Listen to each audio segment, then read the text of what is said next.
Now is the time when we get to the effects part of After Effects. Effects are in essence additional settings you can apply to layers to help achieve a specific look or style. Let's jump right into our project and apply a few effects to visually spice things up a bit. Let's start by previewing our animation. Click once in the timeline area to make sure the timeline panel is active, then press the spacebar to begin playback. If we look at our project, you can see I have a background video layer, a green solid color wash, and then a logo on top of that. I'll press the spacebar to stop playback and then press the home key on my keyboard to move the current time indicator back to frame 0. To start, I want the logo to pop off the background a bit, so to do that, I want to blur out the background over time. I want the background to start sharp and then get blurry. So let's select layer 3, which is our background video layer, and apply a blur effect. Go up to the menu bar under Effect, and then you'll notice all of the effects are grouped according to the kinds of effects.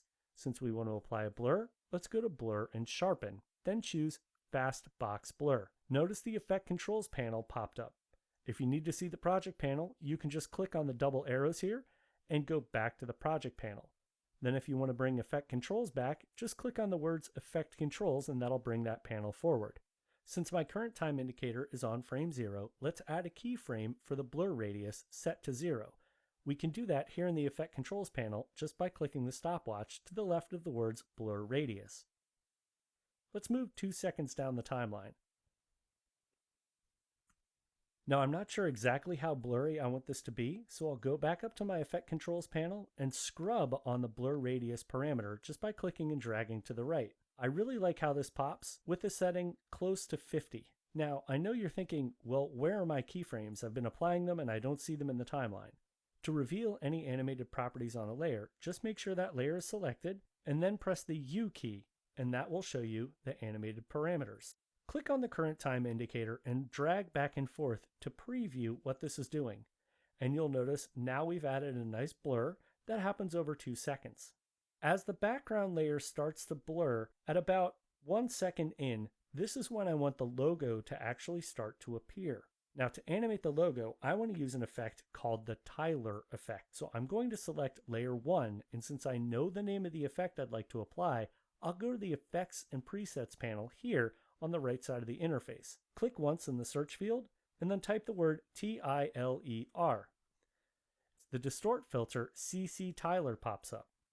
I'll click on that filter and drag it and drop it right on top of my logo here in the composition panel. When I let go, it's going to take a second and I know my effect has been applied. I know it's applied to the logo because it's listed up here in the top of the Effect Controls panel. Effects are also listed in the timeline. If we come to the middle section of the timeline, this area is called the Switches section. And whenever you see the letters FX, that's a switch that allows you to toggle the effect on or off for the individual layer.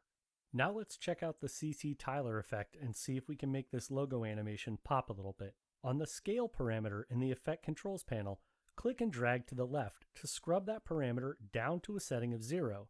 Scrubbing on the effect parameter gives you a good preview as to what you can achieve with that effect. So let's set our scale to a setting of 0 and click on the stopwatch to add a keyframe. Now let's move about 2 seconds down the timeline. I'll click down here in the timeline, and since I wasn't exactly on 1 second, I'll just highlight the numbers and I'll type +200. And when I press enter, notice it moved me exactly 2 seconds down the timeline. Now let's change the scale setting of our Tyler effect up to 100% and press enter. To preview our animation, we can actually go to the preview panel here and click the leftmost button to move the current time indicator back to the beginning of the timeline, and then press the play button to play things back.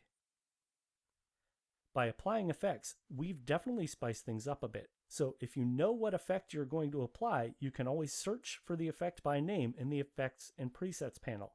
And if you're ever not quite sure what an effect might look like, go ahead and apply it to a layer and scrub in the Effect Controls panel to preview the effect.